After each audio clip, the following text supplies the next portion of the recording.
بسم اللہ الرحمن الرحیم۔ فرحاد علی تیمور، دیوتا، ایک بہت ہی اچھا داستان، ایک ایسے نوجوان کی کہانی جس کی صلاحیتوں نے دنیا بھر کے طاقتور ملکوں اور انسانوں کو دھول چٹا دی۔ اپنے ملک کی بقا کے لیے پوری دنیا سے لڑ گیا، جہاں گیا اپنے نام کا سکہ جمایا، جسے بچپن میں نہ ماں کا پیار ملا نہ باپ کا، جو ماں کی گود کو ترستا رہا، جسے نفرت ہی نفرت ملی۔ تو جناب اس کی طرف چلنے سے پہلے آپ پلیز چینل کو سبسکرائب کریں، لائک اور شیئر کریں تاکہ ہر آنے والی قسط آپ کو فوری مل سکے۔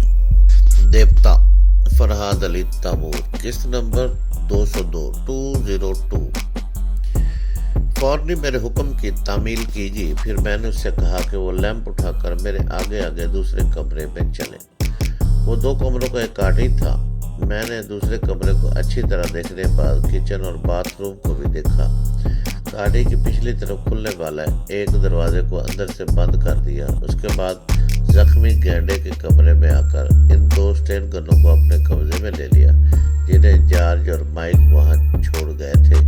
اس کے بعد سونیا کو آواز دی، سونیا ان دونوں کو اندر لے آؤ، وہ اپنے ہاتھوں سے اس کی مرہم پٹی کریں گے۔ وہ دونوں اندر آ گئے۔ سونیا اسٹین گن اٹھائے دروازے پر کھڑی ہو گئی۔ میں نے ایک انگریز سے پوچھا، مائک فرسٹ ایڈ باکس کہاں ہے؟ دوسرے کمرے میں، مائک نے جواب دیا۔ میں ابھی لے کر آتا ہوں۔ وہ دوسرے کمرے کی طرف بڑھنے لگا۔ میں نے اس کے سینے پر اسٹین گن کی نال رکھ کر اسے پیچھے ہٹاتے ہوئے کہا، اتنی تیزی نہ دکھاؤ، کسی مقامی آدمی سے کہو وہ لے آئے گا۔ مائک نے بے بسی سے مجھے گور کر دیکھا، پھر بولا، کیا تم مرہم پٹی کرو گے؟ نہیں، میں نے کہا تم کرو گے۔ اس نے مجھے تھینک یو کہہ کر ایک مقامی آدمی کو فرسٹ ایڈ باکس لانے کے لیے کہا۔ پتہ نہیں وہ زبان کیسی تھی، وہ صرف ایک فرسٹ ایڈ باکس لانے کے لیے بڑی لمبی بات کر رہا تھا۔ جب وہ آدمی حکم کی تعمیل کے لیے چلا گیا تو میں نے مائک سے پوچھا، تم اسے کون سی لمبی چوڑی بات سمجھا رہے تھے؟ کچھ نہیں، خواب خواہشبہ نہ کرو۔ میں اسے سمجھا رہا تھا کہ فرسٹ ایڈ باکس کہاں رکھا ہوا ہے تاکہ اسے زیادہ تلاش نہ کرنا پڑے۔ میں نے سونیا کی جانب دیکھا، وہ مطمئن نظر آ رہی تھی۔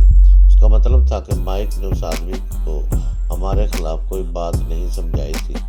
تھوڑی دیر بعد میں وہ دوسرے کمرے سے ایک بڑا سائز کا فرسٹ ایڈ باکس لے کر آ گیا۔ مائک اسے لینے کے لیے فوراً آگے بڑھا۔ میں نے للکارا، ہالٹ، میں تمہیں پہلے بھی سمجھا چکا ہوں کہ زیادہ چلاکی مت کرو، چلو پیچھے ہٹ جاؤ۔ وہ پیچھے ہٹتے ہوئے غصے سے کہنے لگا، ایک انسان زخموں کی تکلیف سے تڑپ رہا ہے، اسے فوری میڈیکل ایڈ ملنا چاہیے، اور تم خواہ مخواہ دیر کر رہے ہو، تم مجھے دیر کرنے پر مجبور کر رہے ہو۔ اگر فوری اپنے ساتھی کی مدد کرنا چاہتے ہو تو بلا چوں چراغ دیوار کی طرف منہ کر کے کھڑے ہو جاؤ۔ وہ میری بات ماننے پر مجبور تھا۔ زیر لب بڑبڑاتا ہوا دیوار کی طرف منہ کر کے کھڑا ہو گیا۔ اس آدمی نے فرسٹ ایڈ باکس کو پلنگ کے سرانے والی میز پر رکھ دیا۔ میں نے آگے بڑھ کر باکس کو کھولا۔ اس کے مختلف خانوں میں ڈھیر ساری دوائیں اور مرہم پٹی کا سامان رکھا ہوا تھا۔ میں نے اس کے نچلے خانے میں ہاتھ ڈال کر ٹٹولنا چاہا تو بلا تکلف ایک ریوالور میرے ہاتھ آ گیا۔ میں نے پیچھے ہٹ کر اس ریوالور کو خالی کیا، کارتوس جیب میں رکھے، پھر ریوالور کو ایک گوشے میں پھینک کر کہا، چلو اب اس کی مرہم پٹی کرو۔ مائک اور جارج نے مجھے غصے سے دیکھا، پھر آگے بڑھ کر اپنے باس کی ایک ٹانگ سنبھال لی اور اس پر مرہم پٹی کرنے میں مصروف ہو گئے۔ میں نے پوچھا، تمہارے اس گینڈے باس کا کیا نام ہے؟ یہ مسٹر بولڈ مین ہے۔ اس جزیرے میں تم کل کتنے آدمی ہو؟ مقامی باشندے تقریباً 50 ہیں اور ہم 3 ہیں۔ میں نے جارج کی گردن پر اسٹین گن کی نال رکھتے ہوئے کہا، مجھے جھوٹ بولو گے تو جہنم میں پہنچا دوں گا۔ سچ مچ بتاؤ، تم گوری چمڑی کے لوگ تعداد میں کتنے ہو؟ میں نے اسٹین گن کے میں بالکل سچ کہہ رہا ہوں، ہم صرف 3 ہیں۔ میں نے اسٹین گن کے دستے سے اس کے سر پر ایک ضرب لگائی۔ وہ بستر سے الٹ کر فرش پر جا پڑا۔ پھر میں نے مائک سے کہا، کیا تم نے ہمیں اپنا رشتہ دار سمجھ کر ساحل پر الاؤ روشن کیا تھا، ہم اتنے نادان نہیں ہیں کہ اس الاؤ سگنل کو نہ سمجھتے۔ مائک نے سہمی ہوئی نظروں سے مجھے دیکھتے ہوئے پوچھا، کیا تم بحری پولیس کے آدمی ہو؟ نہیں، ہم بھٹکے ہوئے مسافر ہیں۔ تم میرے سوال کو نہ ٹالو، جواب دو۔ مائک نے فرش پر پڑے ہوئے جارج کو دیکھا جو بے ہوش ہو چکا تھا۔ اسے اپنا بھی انجام سامنے نظر آیا۔ اس نے کہا، ہم کل 6 آدمی ہیں، باقی 3 آدمی موٹر بوٹ کے ذریعے آنے والے تھے۔ پھر وہ کیوں نہیں آئے؟ میں کیا کہہ سکتا ہوں؟ جب وہ آئیں گے تو وجہ معلوم ہوگی۔ بعض اوقات وہ لیٹ ہو جاتے ہیں، کبھی ایسا بھی ہوتا ہے کہ وہ ایک رات نہ آئیں تو پھر دوسری رات پہنچتے ہیں۔ وہ کس ملک سے آئیں گے؟ وہ جواب دینے سے ہچکچانے لگا۔ اس نے اپنے باس بولڈ مین کی طرف دیکھا۔ بولڈ مین نے نکاس سے کہا، ہمارا کاروبار ہانگ کانگ سے ہوتا ہے۔ ہانگ کانگ سے تم کیا لاتے ہو؟ پوچھ کر کیا کرو گے؟ تم پولیس کے تو آدمی نہیں ہو۔ میں صرف معلومات حاصل کرنے کے لیے پوچھ رہا ہوں۔ تم دوست بننا چاہتے تھے، ہو سکتا ہے ہم دوست بن کر تمہارے کام آ سکے۔ بولڈ مین نے تھوڑی دیر سوچنے کے بعد کہا، میں بھی دوستی کرنا چاہتا ہوں۔ میں نے تمہیں پہلے بتا دینا چاہتا ہوں کہ ہم تھائی لینڈ سے افیم لے کر ہانگ کانگ جاتے ہیں۔ ہانگ کانگ میں انڈیا سے جو چرس آتی ہے اسے ہم فارموسا اور جاپان وغیرہ کی طرف اسمگل کرتے ہیں۔ میں نے کہا، اس کا مطلب یہ ہے کہ تم یہاں بیٹھ کر فارموسا اور جاپان دونوں کی بحری پولیس سے نمٹتے رہتے ہو۔ دونوں سے نہیں، بولڈ مین نے کہا۔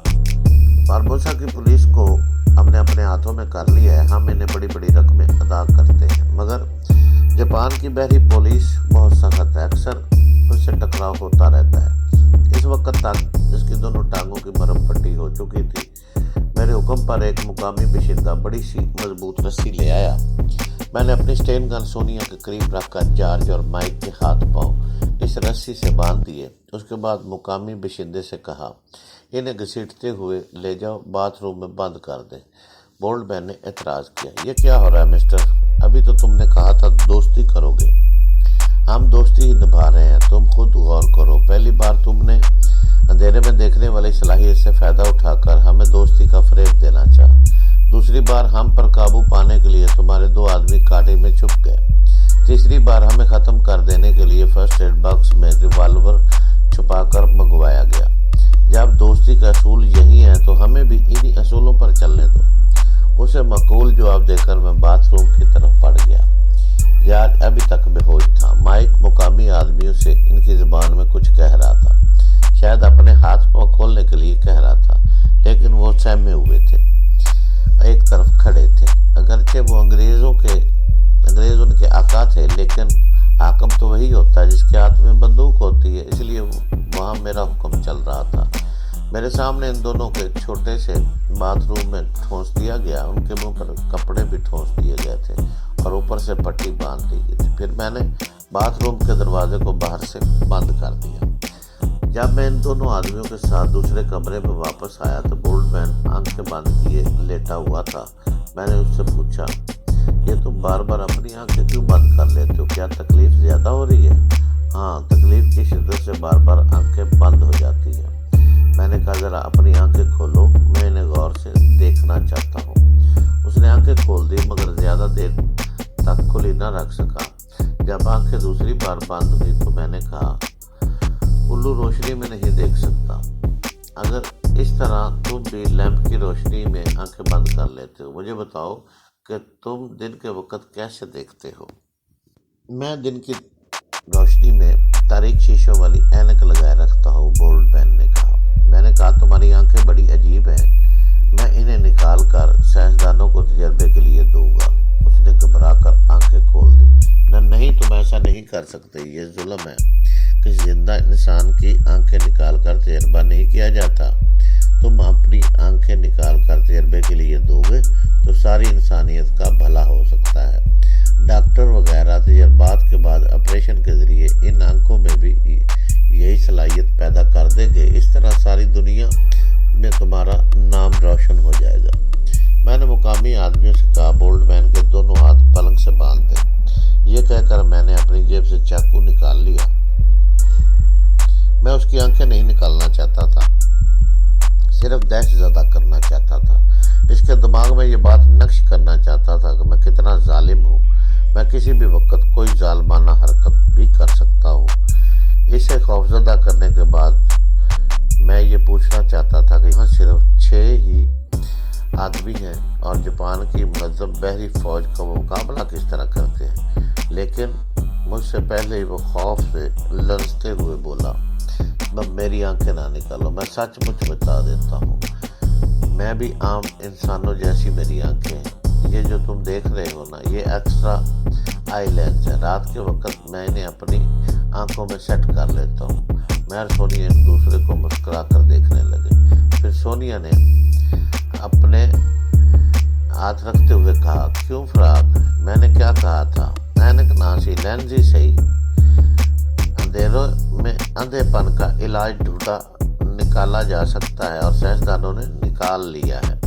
میں نے بولڈ مین کی طرف دیکھتے ہوئے کہا، ذرا یہ آئی لینز اپنی آنکھوں سے نکالو، میں دیکھنا چاہتا ہوں۔ میں نے 2 آدمیوں سے کہا کہ اس کے ہاتھ کھول دیے جائیں۔ وہ بہت مجبور تھا، میرے کسی حکم سے انکار نہیں کر سکتا تھا۔ اپنے کے بعد وہ مجھے ٹالنے کی کوشش کرتا رہا، پھر اس نے وہ آئی لینز اپنی آنکھوں سے نکال کر میری طرف بڑھا دیے۔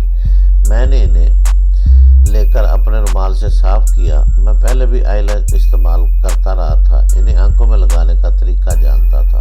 میں نے ذرا سی کوشش کی اور آنکھوں پر آئی لینز کو سیٹ کر لیا، پھر دروازے پر آ کر باہر دور تک پھیلی ہوئی تاریکی میں دیکھنے لگا۔ واقعی انسان کا دماغ کیسی حیرت انگیز ایجاد کر لیتا ہے۔ آدم کی اولاد سے شیطان بھی پناہ مانگتا ہے۔ ارد گرد تک پھیلی ہوئی تاریکی میں کہیں کوئی شیطان چھپا ہوتا تو میں اسے بھی دیکھ سکتا تھا، کیونکہ حد نظر مجھے ہر چیز واضح نظر آ رہی تھی۔ میری آنکھوں کے سامنے دن کا اجالا تو نہیں تھا، مگر دور تک ہلکی ہلکی نیلی نیلی سی روشنی تھی، بالکل اسی طرح جیسے خوابگاہ میں ہلکی نیلی خواب آور روشنی ہوتی ہے۔ سونیا نے دروازے کے پاس آ کر مجھ سے پوچھا،